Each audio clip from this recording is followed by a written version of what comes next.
Estuvimos hablando de la séptima declaración sarcástica de esta gente en respuesta a la pregunta de Dios. Dios les preguntó, ¿robará el hombre a Dios? Y la respuesta es por supuesto que sí, porque Dios dijo, vosotros me habéis robado. Y ellos se comportaron como niños maleducados. Ellos le preguntan a Dios, ¿en qué te hemos robado? Y el Señor les explica de una manera muy clara, diciéndoles, en vuestros diezmos y ofrendas. Y el versículo 9 de este capítulo 3 de Malaquías sigue con esta misma idea y dice, malditos sois con maldición, porque vosotros, la nación toda, me habéis robado. Ellos le habían robado a Dios.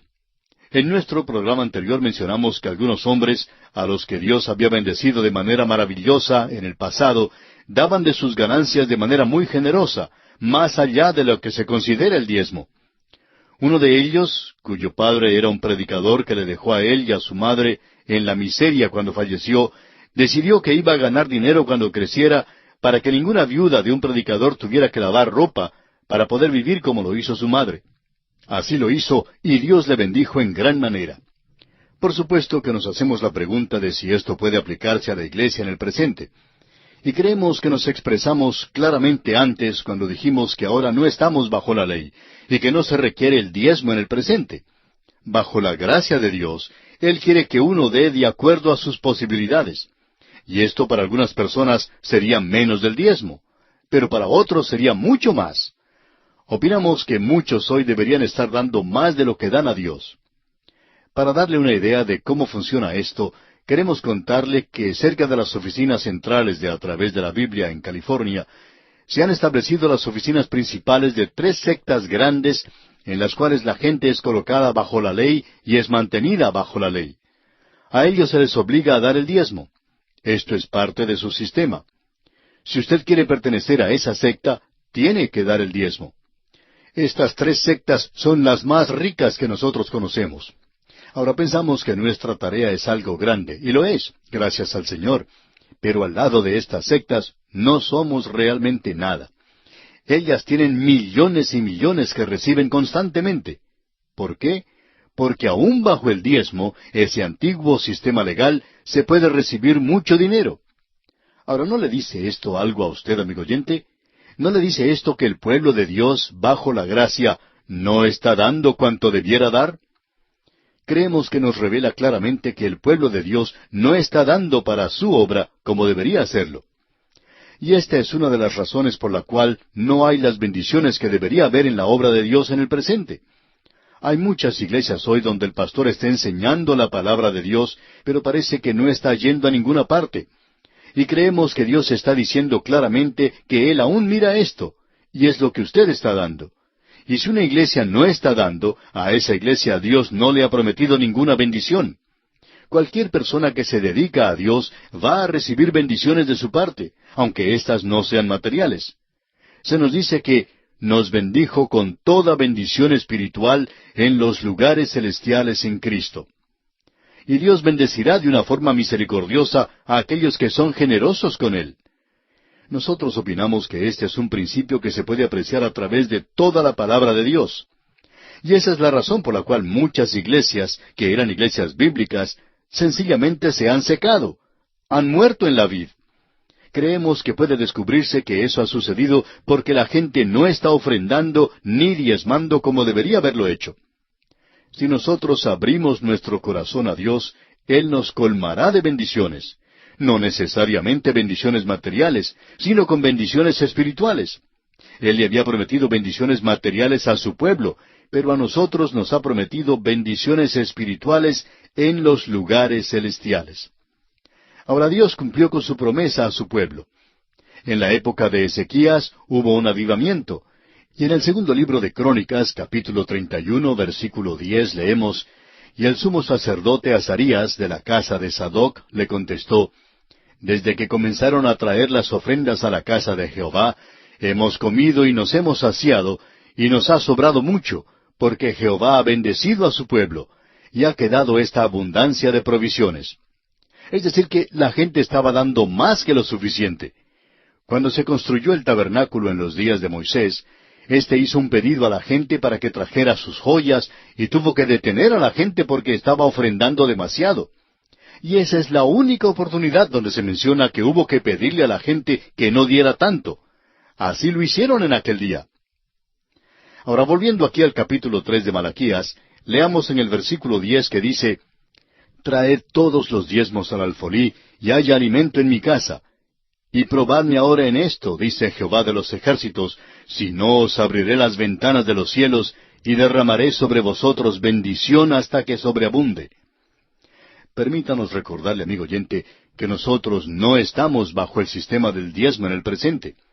Para algunos creyentes humildes, dar el diezmo podría ser demasiado, mientras que otros que han recibido muchas bendiciones materiales podrían dar hasta un 30%. Usted puede dar así al Señor cuando tiene entradas grandes. Amigo oyente, hoy vemos que hay muy pocos que están dando de esta manera al Señor. Nosotros pensamos que el diezmo puede usarse como una regla para medirse a uno mismo, pero no creemos que sea algo legal por lo cual debamos regirnos. Ahora leímos aquí en este versículo 10 que ellos debían llevarlo al alfolí. Hay muchas iglesias que han dicho que el alfolí es la iglesia local, o que es una denominación. Honradamente hablando, amigo oyente, de la misma forma en que el diezmo no es para el día de hoy, tampoco lo es el alfolí o depósito. Este se encontraba en el templo. En esa área había muchos edificios, y estos eran alfolíes o depósitos. Cuando la gente llevaba sus diezmos, se los depositaba en esos edificios. Eso lo podemos ver en el libro de Nehemías, algo que tuvo lugar antes de lo que vemos aquí. Cuando Nehemías regresó a Jerusalén, descubrió que Tobías, el enemigo de Dios, estaba viviendo en una de las recámaras del templo que había sido limpiada. Fue limpiada porque la gente no estaba dando generosamente, así es que allí hicieron un apartamento. Pero Nehemías limpió ese lugar porque arrojó las cosas de Tobías por la ventana y le dijo que se marchara de la ciudad. Y luego la gente comenzó a traer sus ofrendas una vez más y a llenar esos depósitos otra vez. No existe pues tal cosa como dar para el alfolí en el presente, porque nosotros no damos como entonces con el producto de la tierra. Así es como se ofrendaba en aquel día en Israel. Usted que ha leído la Biblia tiene que haber notado la ley en cuanto a las ofrendas. Dios dio ciertas partes de los animales para los sacerdotes, y siempre les dijo que ellos debían comerla allí mismo. En ese tiempo ellos no tenían ningún lugar fresco para guardar los alimentos, por tanto se arruinaría muy pronto con el calor de esa zona. Por eso debían comerla allí mismo. No debían guardarlo. Si uno hacía eso, iba a tener problemas. Ese es el cuadro que se nos presenta aquí. Ahora en el versículo 11 comienza diciendo, «Reprenderé también por vosotros al devorador». Cuando ellos llevaban los diezmos generosamente, Él les había dicho que abriría las ventanas de los cielos y derramaría sobre ellos bendiciones hasta que sobreabunde. Y aquí dice que reprenderá al devorador. Esto evidentemente es una referencia a la langosta. La langosta tiene un apetito voraz e insaciable. Come todo lo que tiene por delante. Es un verdadero gastrónomo para las ensaladas. Así es que se come todo lo verde que tiene por delante. Y hubo muchas plagas así. Pero ahora Dios dice, reprenderé también por vosotros al devorador. El juicio de Dios cae sobre una nación cuando la gente rechaza a Dios. Creemos que eso explica por qué estamos sufriendo escasez muchas veces, no solo de energía, sino de muchas otras cosas. Antes uno podía encontrar abundancia de cosas en los mercados, pero no es así hoy, amigo oyente. Antes uno podía comprar cualquier clase de carne, pero hoy tiene que prácticamente hipotecar la casa si lo quiere hacer. Nadie parece interpretar esto como un juicio de Dios, pero es una advertencia. Creemos que es una advertencia de lo que sucederá en el futuro, es decir, que aún no hemos visto nada. En este versículo 11, pues, dice, reprenderé también por vosotros al devorador, y no os destruirá el fruto de la tierra, ni vuestra vid en el campo será estéril, dice Jehová de los ejércitos. Es decir, que la vid producirá en abundancia. Y continúa en el versículo 12 diciendo, y todas las naciones os dirán bienaventurados, porque seréis tierra deseable, dice Jehová de los ejércitos. Cuando ellos estaban bien con Dios, ellos llegaron a ser una bendición para las otras naciones del mundo. Amigo oyente, aquí se habla de honradez con Dios, y uno no puede tener santidad si no tiene honradez con Él. y eso es lo que los hacía una bendición para todas las naciones. Recientemente finalizamos nuestro estudio en el libro de Zacarías, y queremos leer algo que se dice en el capítulo 8 de ese libro, versículo 13. Dice, «Y sucederá que como fuisteis maldición entre las naciones, oh casa de Judá y casa de Israel, así os salvaré y seréis bendición. No temáis, mas esfuércense vuestras manos». Eso es mirando hacia adelante, a un día futuro. Pero Dios dijo entonces, «Os haré bendición para todas las naciones». Y cuando Israel está sirviendo a Dios, llega a ser una bendición para las otras naciones. Veamos ahora lo que nos dice el versículo 13, y aquí llegamos a la octava declaración sarcástica que ellos hacen ante Dios. Ya hemos visto 7 de estas declaraciones sarcásticas que ellos hicieron a Dios en respuesta a sus declaraciones. El versículo 13 entonces de este capítulo 3 de Malaquías dice, «Vuestras palabras contra mí han sido violentas, dice Jehová, y dijisteis, ¿qué hemos hablado contra ti?» Nosotros no nos acordamos de haber dicho nada contra ti.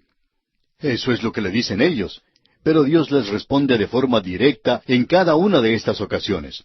El versículo 14 dice, «Habéis dicho, por demás es servir a Dios. ¿Qué aprovecha que guardemos su ley y que andemos afligidos en presencia de Jehová de los ejércitos?» Ellos decían, «¿Qué hay de bueno en servir a Dios? No vale la pena hacerlo». Para ellos era algo vacío porque sus corazones no estaban en eso. Y ya que sus corazones no estaban en ello, Dios no los bendijo. Así es que acusan a Dios por la situación en que se encuentran. Decían, por demás es servir a Dios. Bueno, en la forma en que lo estaban haciendo, no valía la pena. Queremos decir algo, amigo oyente, un poco fuerte ahora.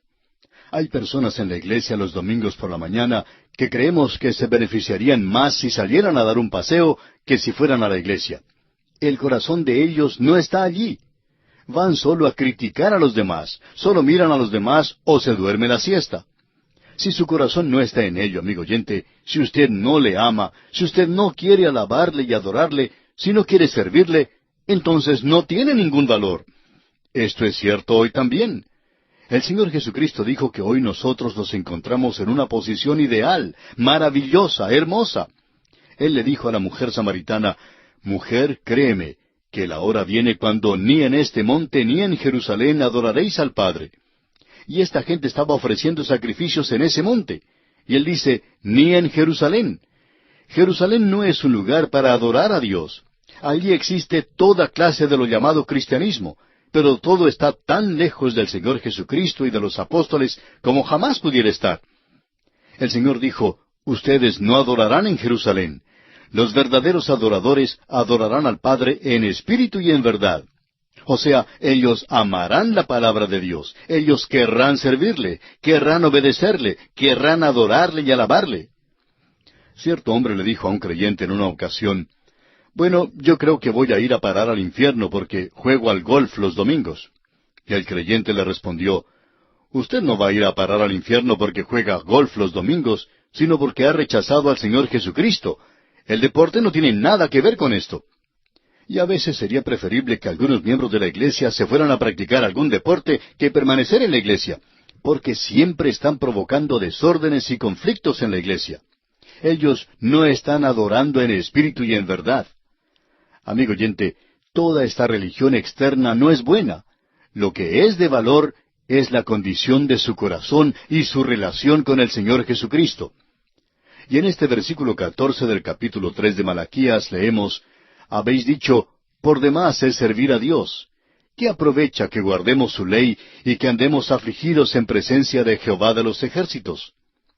En lo que al Señor se refiere, la adoración de ellos era algo vano y vacío, pero el problema no estaba en Dios, sino en ellos. En cierta ocasión un pastor fue a visitar a un hombre que se encontraba muy enfermo en el hospital. Antes de entrar a la sala, la esposa de este hombre le dijo al pastor que su esposo estaba moribundo, según la opinión de los médicos. El pastor entró a la habitación del enfermo, oró con él, le leyó la palabra de Dios, no solo para darle ánimo a él, sino también para beneficio de su esposa, para que ella tuviera la seguridad de la salvación de su ser querido. Y en un momento dado este hombre dijo, «Pastor, me estoy muriendo de frío. ¿Quiere por favor alcanzarme esa frazada para cobijarme? Y el pastor accedió a su pedido y le entregó la frazada. Pero el caso es que la habitación estaba sumamente caliente. Sin embargo, este enfermo decía que sentía mucho frío, y le estaba echando la culpa a la habitación y decía que nunca la calentaban lo suficiente.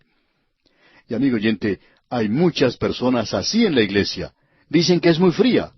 Amigo oyente, ¿está usted seguro que la iglesia es fría o es usted el frío? Convendría ver dónde está el frío. Aquí en este caso, el problema era con la gente, no era culpa de Dios. Y en el versículo 15 de este capítulo 3 de Malaquías leemos, decimos pues ahora, bienaventurados son los soberbios, y los que hacen impiedad no sólo son prosperados, sino que tentaron a Dios y escaparon. ¿Cómo podía esta gente tentar a Dios y salirse con la suya? Por lo menos parecía que eso estaba ocurriendo. Habacuc se dio cuenta que Dios estaba actuando, que estaba actuando en la vida de la nación y que iba a juzgar a esta gente. Pensamos que si nosotros pudiéramos ver lo que está ocurriendo al lado de Dios, clamaríamos ante Él para que tuviera misericordia de nosotros, porque pensamos que Él está actuando, aunque parece que no lo reconocemos. Y ahora, en el versículo 16 de este capítulo 3 de Malaquías leemos, entonces los que temían a Jehová hablaron cada uno a su compañero, y Jehová escuchó y oyó, y fue escrito libro de memoria delante de Él para los que temen a Jehová, y para los que piensan en su nombre. Es decir, que había un pequeño remanente que amaba a Dios y se reunía y temía a Jehová. Y hablaba el uno con el otro en la comunión que tenían. Y Jehová escuchó y oyó. No tenemos tiempo ahora para desarrollar este pensamiento, pero a través de toda la Escritura existe esta idea de que Dios escribe lo que sucede. Pero no creemos que se refiera a un libro en el mismo sentido en que lo conocemos nosotros. Dios no está escribiendo un libro. Dios no se olvida nunca, por tanto, no necesita ese libro. Y tampoco creemos que tenga una computadora. No creemos que eso le haga falta de ninguna manera. Si Él llegara a tener algo, creemos que podría ser una computadora. Ahora, lo que quiere decir es precisamente lo que se expresa aquí, y fue escrito libro de memoria delante de Él. Y vamos a ver cuando lleguemos a nuestro estudio del libro de Apocalipsis, que existe el peligro de ser borrado. Ahora, ¿quiere decir eso que uno puede perder la salvación? No, amigo oyente, no creemos eso, pero vamos a estudiar esto antes de llegar a Apocalipsis para poder comprender bien lo que este libro quiere decir. Llegamos a esta sección donde se menciona la octava pregunta sarcástica que esta gente presenta al Señor. Ahora ellos siempre se sentían ofendidos, siempre se sentían heridos en su amor propio cuando Dios les hacía alguna pregunta. Y usted recuerda que Dios les dijo en el versículo 13, vuestras palabras contra mí han sido violentas, dice Jehová, y dijisteis, ¿qué hemos hablado contra ti? Y Dios les contesta de una manera directa, habéis dicho, por demás es servir a Dios. ¿Qué aprovecha que guardemos su ley y que andemos afligidos en presencia de Jehová de los ejércitos? Esto lo pudimos ver antes allá en el libro de Zacarías. Esto es algo que continuaba todavía. Lo vimos aún en la época del Señor Jesucristo, cuando Él vino a la tierra. Ellos estaban llevando a cabo un rito y un cierto formalismo. Allí estaban los fariseos y los saduceos, los herodianos y los escribas, todos llevando a cabo cierta forma de religión.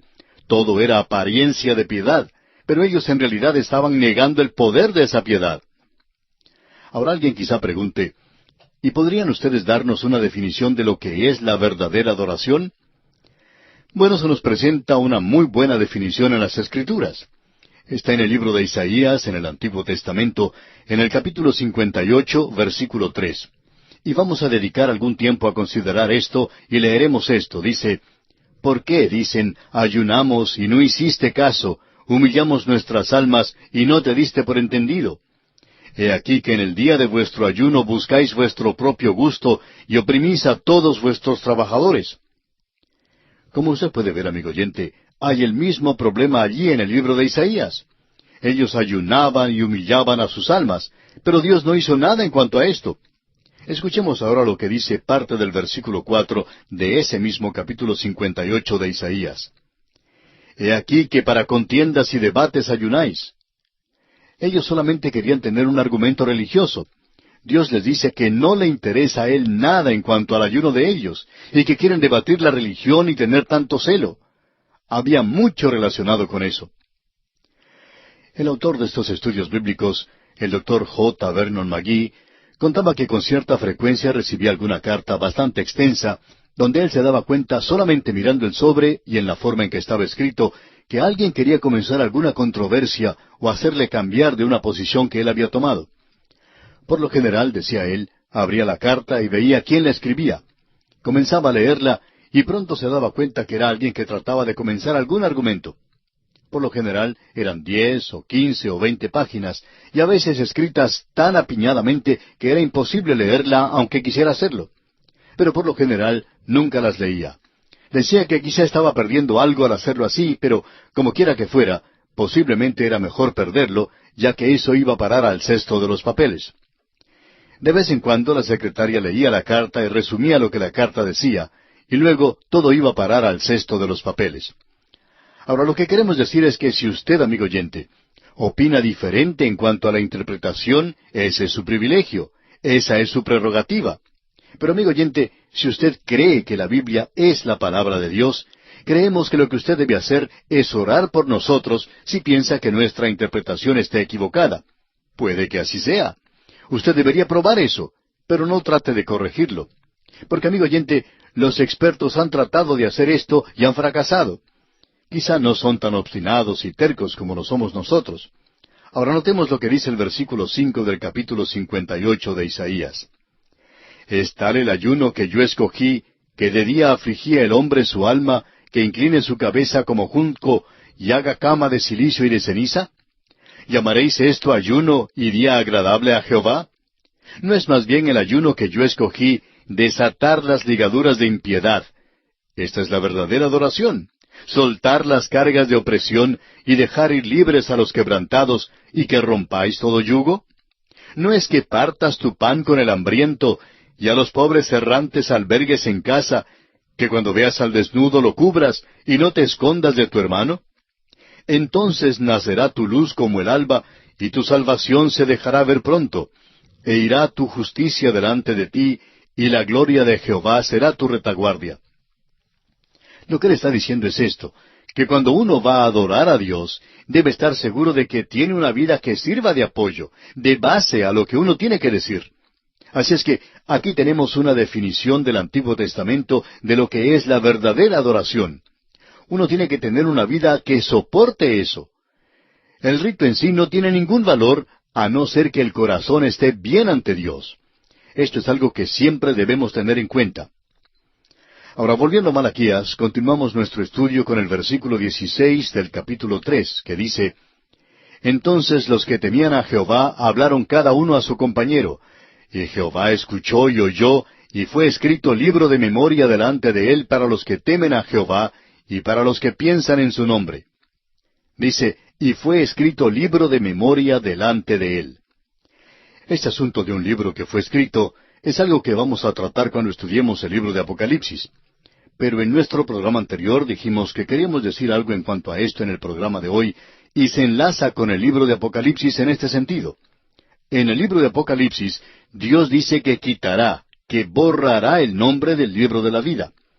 Y queremos decir que esa es una de las expresiones más severas que uno puede encontrar. Y este pasaje del libro de Apocalipsis es uno de los más difíciles de ese libro de comprender. Y él dice que es capaz de borrar sus nombres, de quitar sus nombres del libro de la vida. El versículo 5 del capítulo 3 de Apocalipsis dice, El que venciere será vestido de vestiduras blancas, y no borraré su nombre del libro de la vida, y confesaré su nombre delante de mi Padre y delante de sus ángeles. Debido a lo que tenemos aquí, queremos hacer una sugerencia. Si usted piensa que Dios ha preparado un libro allá arriba donde está apuntando todo, bueno, no creemos que eso sea así, amigo oyente. Hablando francamente, la única forma en que usted y yo podemos comprender esto es a causa de esta expresión retórica. Podemos comprender que Él anota en el libro de la vida a aquellos que son salvos. Podemos comprender que puede escribir en un libro a aquellos que recibirán una recompensa, algún reconocimiento. Eso lo hace más claro para nosotros.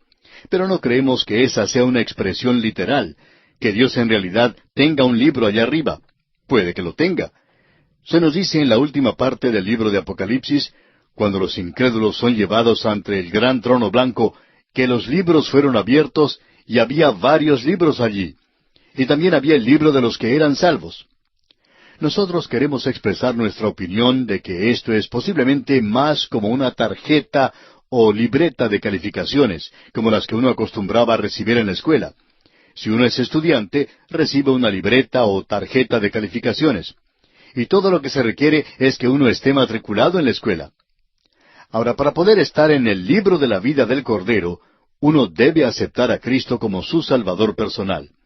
Y de allí uno nunca será quitado.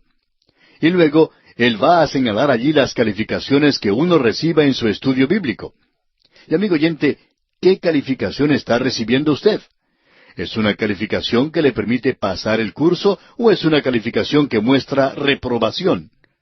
Y luego, ¿cómo es su vida? ¿Cómo es su servicio para Él?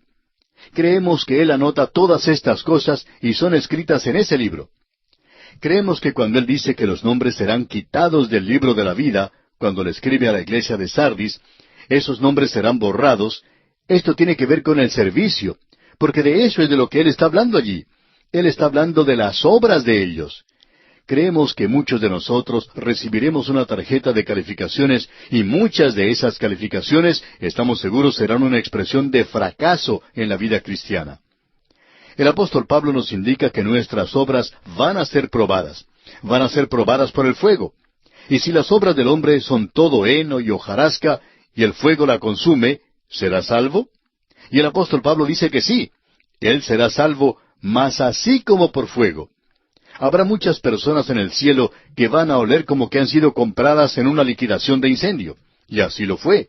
Los han sacado como del fuego. No han hecho nada y no se indica nada en su tarjeta de calificaciones.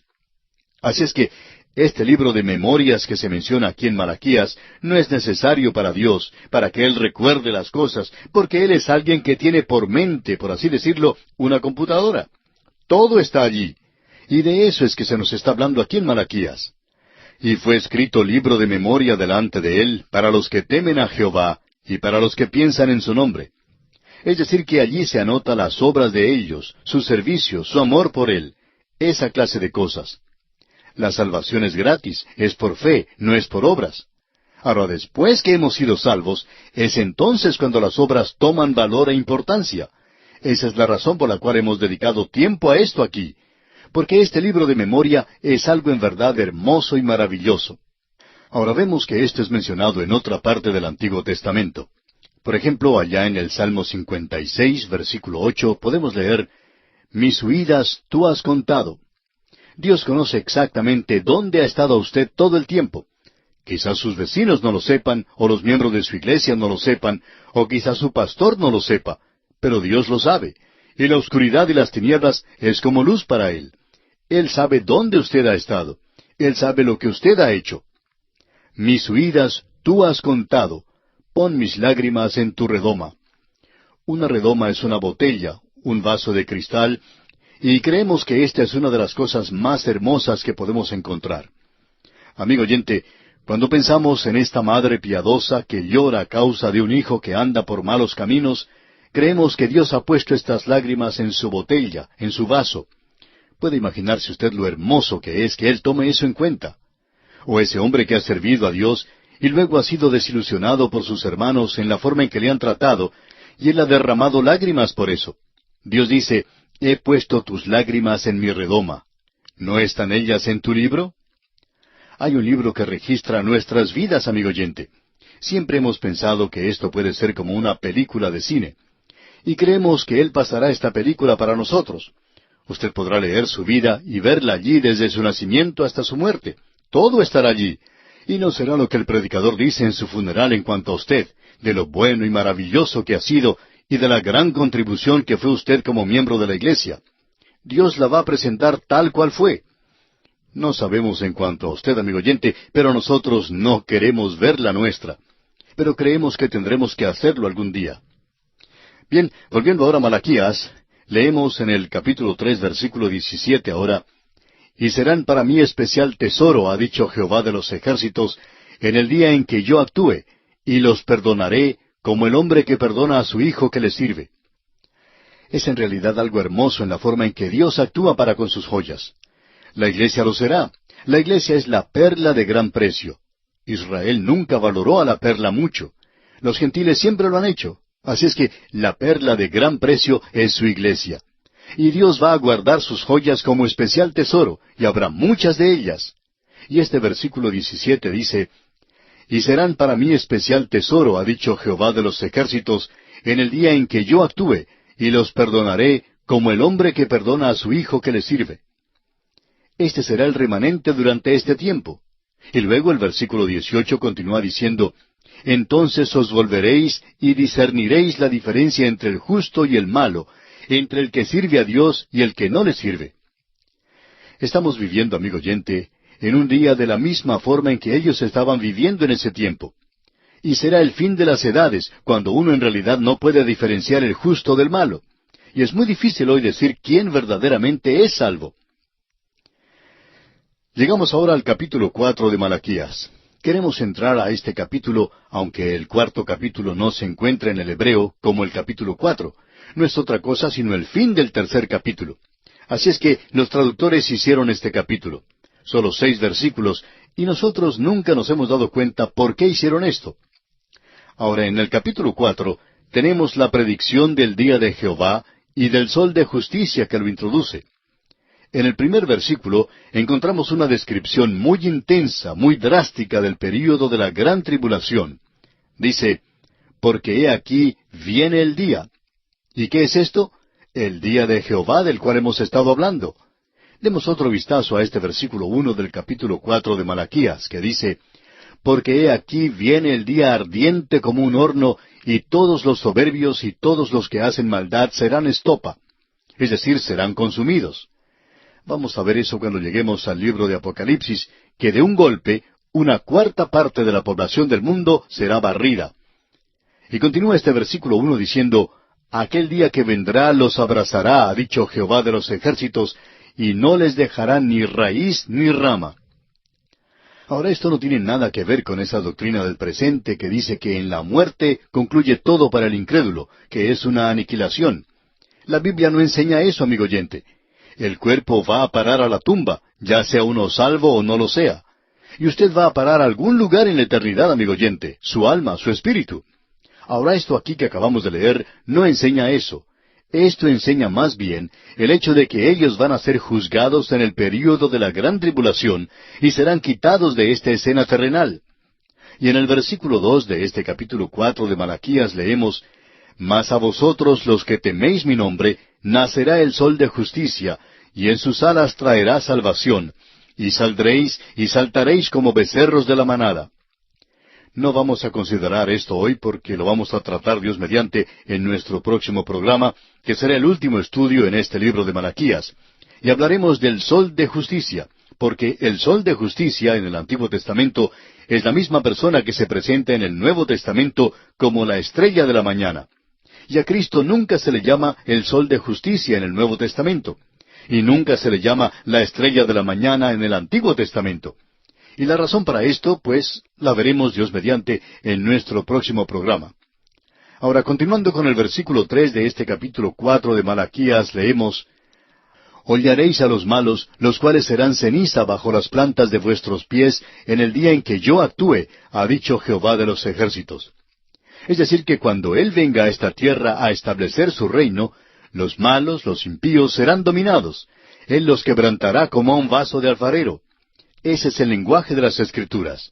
Y lamentamos mucho, amigo oyente, si a usted no le gusta esto. Ahora, el versículo 4 de este capítulo 4 de Malaquías dice, «Acordaos de la ley de Moisés mi siervo, al cual encargué en Horeb ordenanzas y leyes para todo Israel». Israel va a entrar en un período en el cual el cielo deja de transmitir. Dios ya no va a transmitir. Y aparecerá otro Zacarías, 400 años más tarde, que estará sirviendo en el templo. Lucas nos cuenta en cuanto a esto cuando se le aparece un ángel a Zacarías y le anuncia el nacimiento de Juan el Bautista.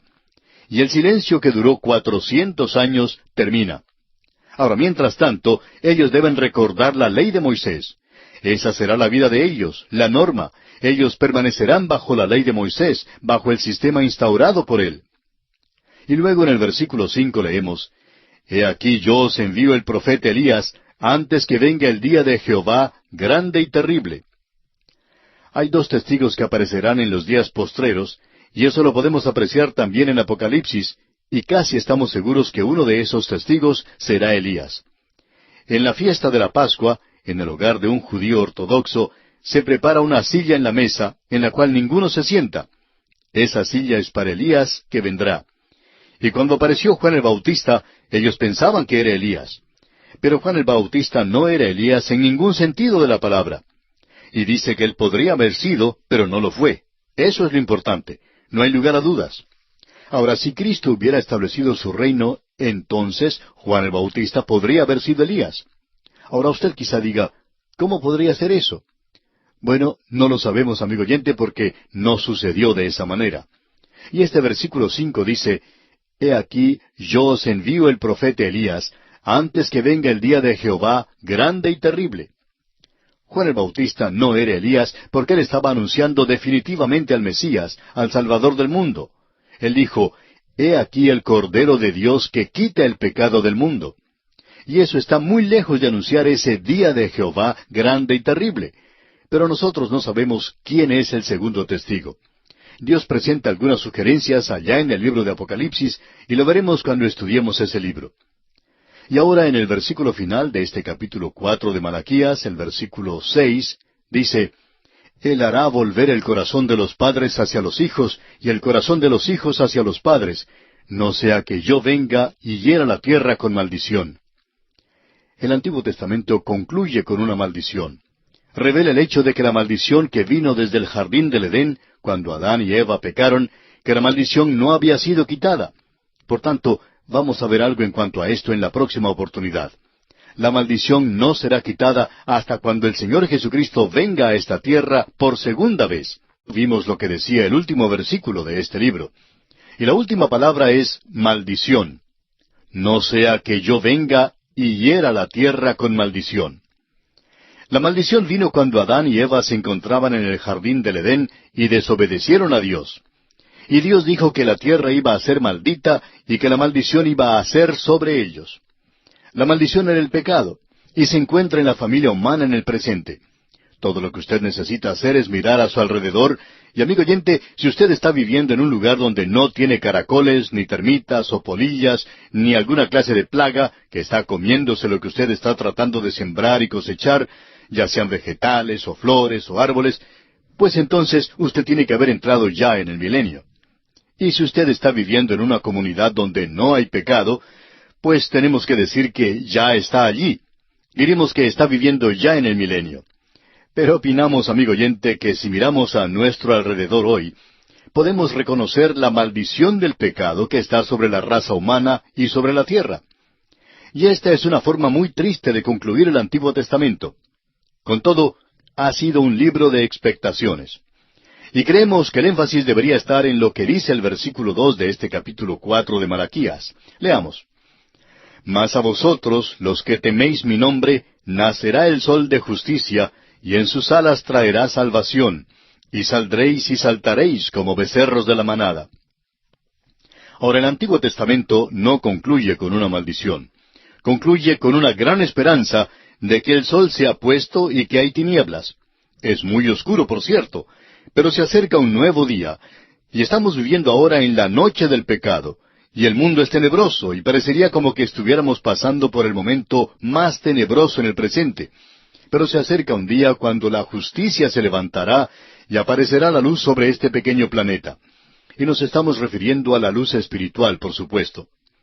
Ahora, el sol de justicia no es otro sino el Señor Jesucristo. Y queremos echar una mirada a esto por unos cuantos instantes porque creemos que es muy importante que hagamos esto. Tenemos aquí al lucero de la mañana y al sol de justicia. Y queremos hacer resaltar algo que es muy destacado. En el Antiguo Testamento, Cristo es presentado como el sol de justicia. En el Nuevo Testamento, Él es presentado de una forma completamente diferente. Allí, Él es en realidad presentado como la estrella resplandeciente de la mañana. Escuchemos lo que dice el versículo 16 del capítulo 22 de Apocalipsis. Yo, Jesús, he enviado mi ángel para daros testimonio de estas cosas en las iglesias. Yo soy la raíz y el linaje de David, la estrella resplandeciente de la mañana. Aquí él dice, yo soy la raíz y el linaje de David. Eso quiere decir que él es rey, que él va a reinar sobre esta tierra. Pero él también es algo más, la estrella resplandeciente de la mañana. Y de paso digamos que eso es algo nuevo. Ahora, la astronomía es la ciencia más antigua que el hombre conoce. Pero como muchas otras ciencias, tuvo su origen en el ocultismo y en la superstición, en lo místico y en lo mitológico. Estos son los antecedentes de la astronomía. Y sabemos que otras ciencias han tenido esa clase de principio. Podemos mencionar, por ejemplo, a la química, que viene de la alquimia, y fue un intento por cambiar a los metales básicos en metales más perfectos, como el oro, por ejemplo. La astronomía, como la conocemos en el presente, en realidad tuvo su origen en la astrología, la cual está llena de superstición. Usted puede pensar, bueno, así es como pensaban en la era del oscurantismo, y los hombres eran muy supersticiosos entonces, pero hoy hemos mejorado mucho. Bueno, amigo oyente, ¿hemos mejorado de veras? En primer lugar, quisiéramos decir que probablemente en este instante hay más personas interesadas en el horóscopo y en los signos del zodíaco que aquellos que están interesados en la Biblia y la palabra de Dios o en cualquier otra cosa. Amigo oyente, hay quienes hoy están jugando con el zodíaco y quieren saber bajo cuál estrella han nacido. Y eso se acerca mucho al ocultismo. Y en el día de hoy estamos notando que la adoración de Satanás es algo que va en aumento. Es interesante notar que unos cuantos años atrás, solo un 6% creía en Dios, y solo un 3% en aquella época creía en un diablo individual. Y se nos informa que en el presente el porcentaje es más de un 37 o un 48% que creen y están convencidos que existe un diablo en el presente. Y aparentemente algunos de ellos no están convencidos que existe un Dios hoy y que ellos son responsables ante Él. Pero por lo menos creen en esto. Y amigo oyente, hoy se está observando con mucho cuidado los cuerpos celestiales. Al principio eran observados a simple vista, por medio de la curiosidad y para contemplar la belleza de los cielos. Pero hoy, el ojo mecánico que ha llegado a existir y que al principio era una ciencia pura, ahora el científico está haciendo de esto un estudio más profundo de los cielos de lo que han hecho con anterioridad. Hace algunos años los científicos esperaban encontrar agua en el planeta Venus. Creían que existía agua en ese planeta. Bueno, en nuestra época se han enviado cohetes telescópicos y cámaras televisoras que han pasado cerca de Venus, y lo que pudieron apreciar fue algo desanimador. Lo mismo ocurrió con el planeta Marte. Pensaban que estos planetas podían tener agua, y hay algunas ciudades en la Tierra que necesitan mucha agua.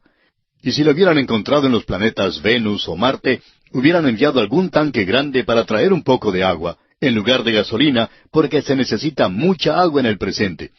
Pero resulta que esos dos lugares son secos.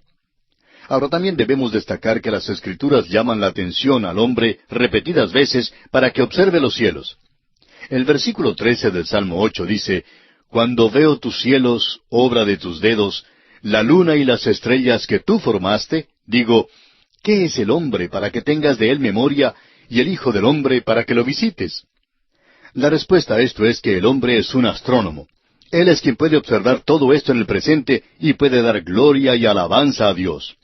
Porque los cielos cuentan la gloria de Dios y el firmamento anuncia la obra de sus manos. Y Dios le dijo a Abraham, «Mira ahora los cielos y cuenta las estrellas si las puedes contar». Ahora el Antiguo Testamento concluye con Dios dirigiendo al hombre a que mire hacia los cielos, y es bueno que un hombre mire hacia arriba. Y aquí Malaquías concluye con un verdadero golpe. «No sea que yo venga y hiera la tierra con maldición». El telón baja antes de que concluyera la historia humana. La escena no ha llegado a su fin todavía. Las tinieblas descienden sobre el hombre, y aún hay hombres buenos y hombres malos. Y los buenos todavía no han ganado. Y Dios dice que miren al cielo, que no se pierdan esto. Es importante que observe esto, amigo oyente. Este versículo 2 del capítulo 4 de Malaquías dice, «Mas a vosotros los que teméis mi nombre, nacerá el sol de justicia, y en sus alas traerá salvación, y saldréis y saltaréis como becerros de la manada». Esta es una promesa de un nuevo amanecer. Hay un canto que dice, «El mundo espera un nuevo amanecer», y creemos que así es. La iglesia está esperando una cosa diferente. Y otro cántico dice, se levanta el sol como trueno de la China a través de la bahía del Delta. Cuando Él venga, el sol de justicia, así es como Él vendrá del oriente, y vendrá como trueno cuando Él domine toda injusticia. De modo que, como hemos dicho anteriormente, el Antiguo Testamento es una serie de expectativas, y en cierto sentido es el libro más decepcionante en todo el mundo si se lo toma por sí solo. Pero señala a los cielos, y habla del Señor Jesucristo, el sol de justicia. Y este es un cuadro que va muy bien con Él, porque Él viene a introducir un nuevo día. Y el fin de la noche de pecado del hombre y el día de Jehová se acercan, y su reino será establecido en la tierra. Y a Dios se le llama un sol en el Antiguo Testamento. Ahora quisiéramos compartir con usted lo que dice el Salmo 84, versículo 11, y quisiéramos que escuche bien porque esto es muy importante. El Salmo 84, versículo 11 dice, porque el sol y escudo es Jehová Dios, gracia y gloria dará Jehová. No quitará el bien a los que andan en integridad. Y luego en Isaías capítulo 60, versículo 19 leemos, el sol nunca más te servirá de luz para el día, ni el resplandor de la luna te alumbrará, sino que Jehová te será por luz perpetua, y el Dios tuyo por tu gloria. ¡Qué cuadro este que encontramos aquí, amigo oyente! Pero el Nuevo Testamento es una realización, y concluye con una esperanza diferente. Ya hemos visto este versículo y es algo maravilloso. Dice, yo Jesús he enviado mi ángel para daros testimonio de estas cosas en las iglesias. Yo soy la raíz y el linaje de David, la estrella resplandeciente de la mañana. Dice que es del linaje de David, es decir, el sol de justicia. Pero también Él es la estrella resplandeciente de la mañana. Y aquí tenemos algo que es bastante interesante. El Nuevo Testamento no comienza con el sol de justicia. No es así como comienza este libro. El primer anuncio público fue hecho de manera privada a Zacarías. Y luego se presentó la promesa de la venida de un precursor, de un heraldo, Juan el Bautista. Ahora, ¿precursor de quién? Bueno, del Mesías que venía, nacido de María. Y los magos vinieron a Jerusalén. ¿Buscando qué? Bueno, ellos dijeron, hemos visto su estrella en el oriente y venimos a adorarle. De paso, digamos que esta no es una estrella oriental. Si ellos hubieran visto una estrella oriental, hubieran ido a parar a la China.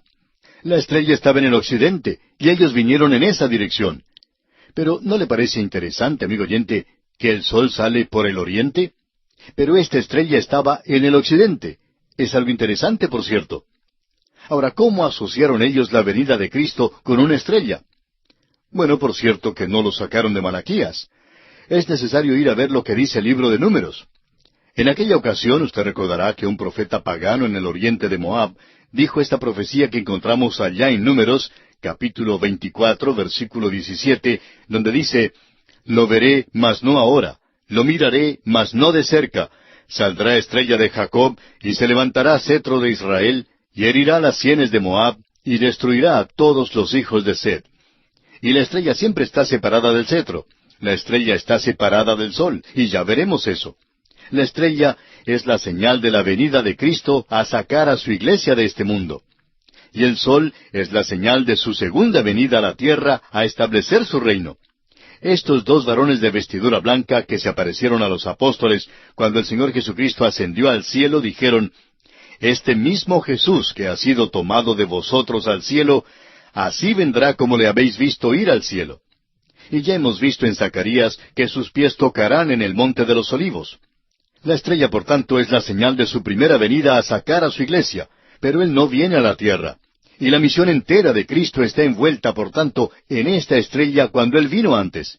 Y no lo hizo como el sol de justicia. El énfasis no se da a su nacimiento, sino a su muerte. Y es interesante que Él no le pidió a nadie que recordara su nacimiento, pero Él dijo que debíamos recordar su muerte. El Señor Jesucristo, cuando instituyó la Cena del Señor en la última fiesta de la Pascua, habiendo tomado esos rescoldos de una fiesta que estaba ya desapareciendo, dice, haced esto en memoria de mí. La muerte de Cristo estaba en la estrella, así como también su nacimiento. No sólo dónde nació, sino por qué murió. La estrella nos dice quién es Él y por qué vino. Y Él dijo, he aquí que vengo, oh Dios, para hacer tu voluntad, como en el rollo del libro está escrito de mí. Esa estrella señala hacia el pesebre, pero también señala hacia una cruz. Nos habla del hecho de que Él vino a llevar mis pecados y los suyos en la cruz, amigo oyente. Se cuenta que un niño caminaba con su padre durante la Segunda Guerra Mundial. Al pasar por una calle, el muchachito notaba que de vez en cuando había una estrella azul pegada a la ventana. Pero también se podía ver una que otra estrella de oro. Eso indicaba que alguien allí había dado a su hijo o a un hijo por su país. Luego llegaron a un terreno vacío.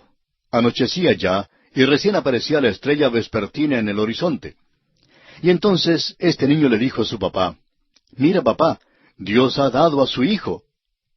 Y así es, amigo oyente, Dios ha dado a su hijo y su estrella nos habla de eso. De paso, digamos que este pequeño tenía razón.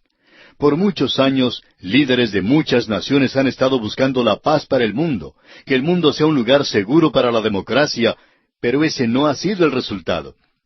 En la guerra contra el pecado, Cristo murió, y murió para darle vida a los hombres y liberarlos del pecado, y para lograr la victoria sobre la tumba y la muerte.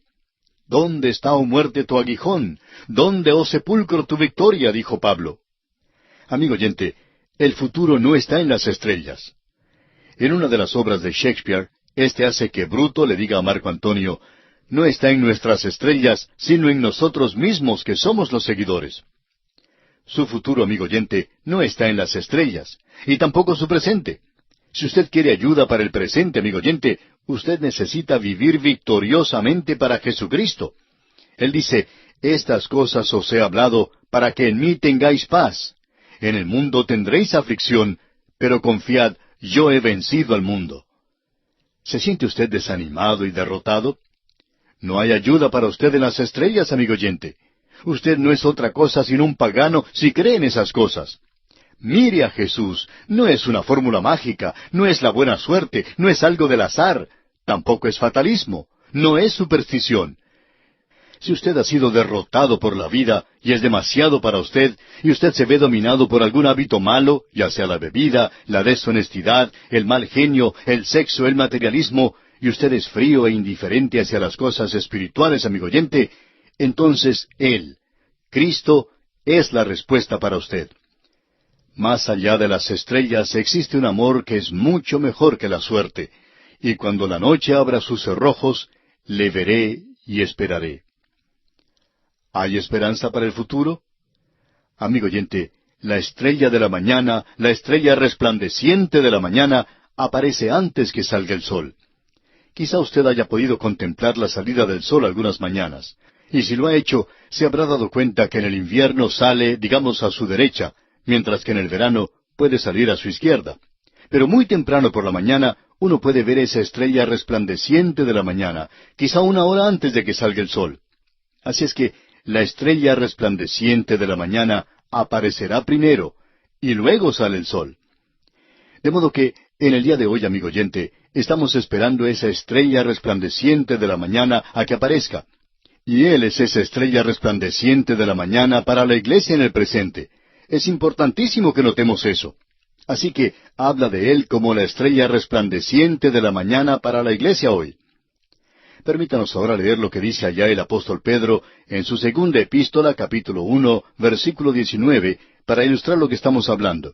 Dice Pedro, «Tenemos también la palabra profética más segura, a la cual hacéis bien en estar atentos como a una antorcha que alumbra en lugar oscuro, hasta que el día esclarezca y el lucero de la mañana salga en vuestros corazones».